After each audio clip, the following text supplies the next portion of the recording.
How did your marriage end?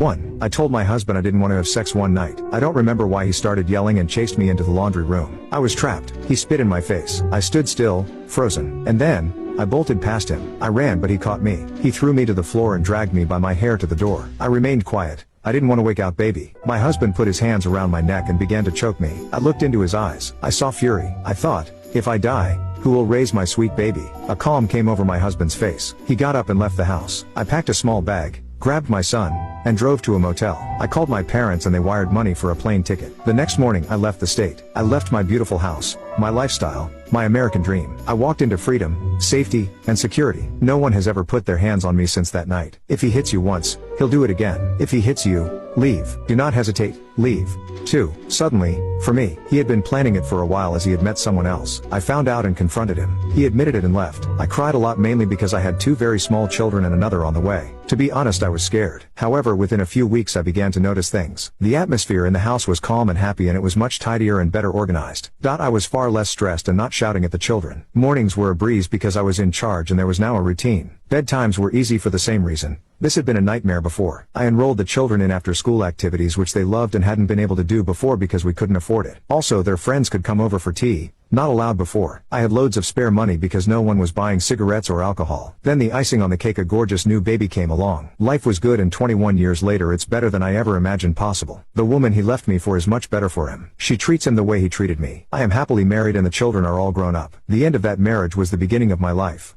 3. It was a bag of cough drops. Sounds like an innocuous enough item. How could that be the culprit? It started innocently enough. I had a bad cough. My DH was standing on his side of the bed changing clothes. I was in the middle of asking him, "Can you please hand me the cough drops?" which were on the floor by his feet. When you finish changing. I got as far as, "Can you please hand me the cough drops?" When he roared, "I'm changing!" Exclamation mark. I said, "I don't mean now. When you finish. It's not an emergency." He roared again. "Oh, I can give them to you now." And then he scooped the bag off the floor, and from high over his head, threw it in my face. That moment that to some might seem so tiny, was the proverbial straw that broke the camel's back. All the episodes of the last couple of years just suddenly crystallized into a clear vision of a man who had no real and true respect or love for me. I'm done. 4. My marriage ended on my 36th wedding anniversary. We were supposed to go out to dinner at our favorite restaurant. I was dressed waiting wondering why he was not home from work. A half hour went by, an hour, 90 minutes. I called his phone and left a message. In my mind I thought he was delayed because he never met a stranger and probably found someone new to talk to. And then the knock on my door. The police officer asked me my name, then handed me a piece of paper which had the phone number of a hospital to call. It seems my husband had been in an accident. I called the number the officer gave to me but they were not allowed or able to give me information. I got into my car and started driving to the hospital. There is so much I could explain right now, but fast forward to arriving at the emergency room. Again I could say more, but I was told my husband of